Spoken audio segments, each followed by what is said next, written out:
महाराज की उपस्थिति में वंदनीय बुद्ध और परम ज्ञानी सौंदर्य का इस राजसभा में स्वागत करता हूं।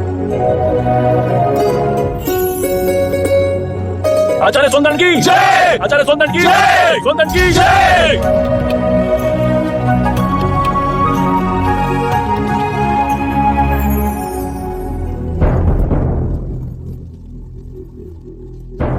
आज ये दोनों मान्यवर महाराज की उपस्थिति में इस राजसभा में अपने अपने विचार व्यक्त करेंगे। ऐसे विचार जिससे आप लोगों के ज्ञान की वृद्धि होगी। अब मैं दोनों मान्यवर से विनती करता हूं कि वो किसी एक विषय पर अपने विचार प्रकट करें। आप आयु में मुझसे छोटे हैं, अतः विषय चुनने का अवसर भी मैं आप ही को देता हूं। कहिए, किस विषय पर चर्चा करनी है? प्रणाम सौंदर्य। क्या आप बता सकते हैं कि एक सच्चे ब्राह्मण में कौन कौन से गुण होना अनिवार्य है? यदि आप चाहें तो वेदों के उदाहरण भी दे सकते हैं। भिक्षु गौतम, पूर्ण ब्राह्मण बनने के 5 लक्षण हैं। सुंदर रूप, मंत्रोच्चारण एवं अनुष्ठान करने में प्रवीण, 7 पुष्टों से रक्त की शुद्धता, अच्छा ज्ञान, अच्छा कर्म। इन 5 गुणों में से भी सर्वाधिक महत्वपूर्ण गुण कौन कौन से होने चाहिए? और इनमें से किसी भी गुण के अभाव में क्या वो सच्चा ब्राह्मण हो सकता है? अंत के 2 गुण, अच्छा ज्ञान एवं अच्छा कर्म। सुंदर रूप, मंत्रोच्चारण एवं अनुष्ठान करने की प्रतिभा, 7 पीढ़ियों से रक्त की शुद्धता आवश्यक नहीं। क्षमा कीजिएगा, परंतु सुंदत्त जी उचित उत्तर नहीं दे पाए।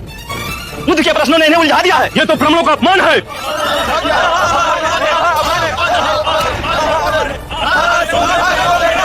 आदरणीय सभागण, यदि आप सौंदर्य में आस्था रखते हैं तो कृपया कर शांत हो जाइए, उन्हें अपनी बात कहने दें। यदि आप उनमें आस्था नहीं रखते तो आप में से जो चाहे इस विषय की चर्चा को आगे बढ़ा सकता है।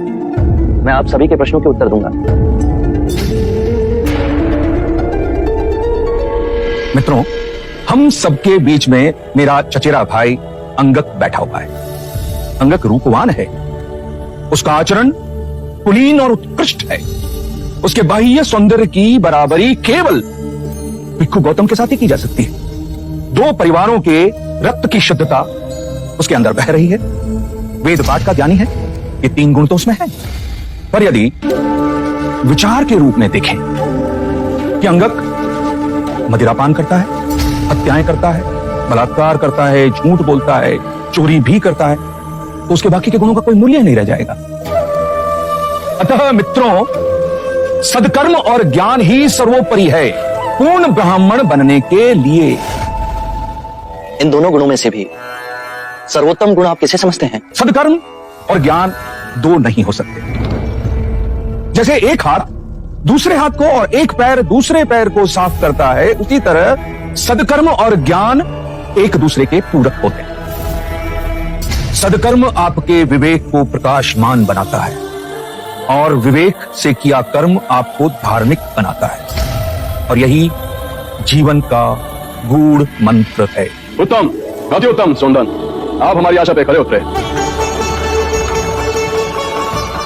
बुद्ध, अब आप बताएं कि हमारे परम विद्वान सोनदन से आप क्या पूछना चाहते हैं? सत्य कहा सौंदर्य आपने। सत्कर्म और ज्ञान जीवन के सबसे मूल्यवान गुण हैं। क्या आप बताएंगे कि सत्कर्म और ज्ञान को उच्चतम कोटि तक कैसे विकसित किया जाए?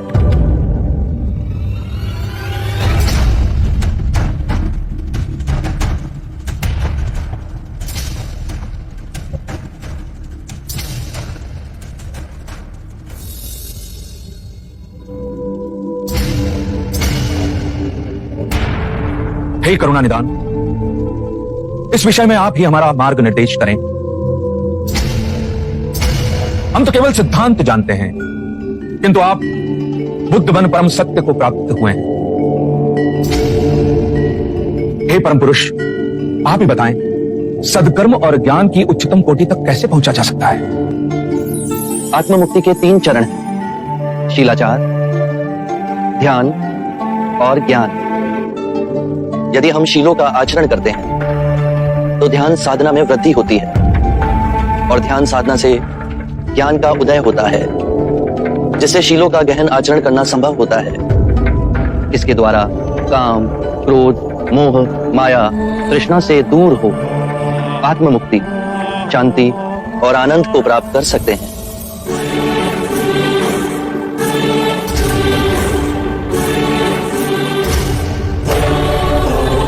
हे करुणानिधि, आपने मेरी आंखें खोल दी, मुझे अंधकार से प्रकाश में ले आए। हे परम पुरुष, मुझे आपकी शरण में ले ले।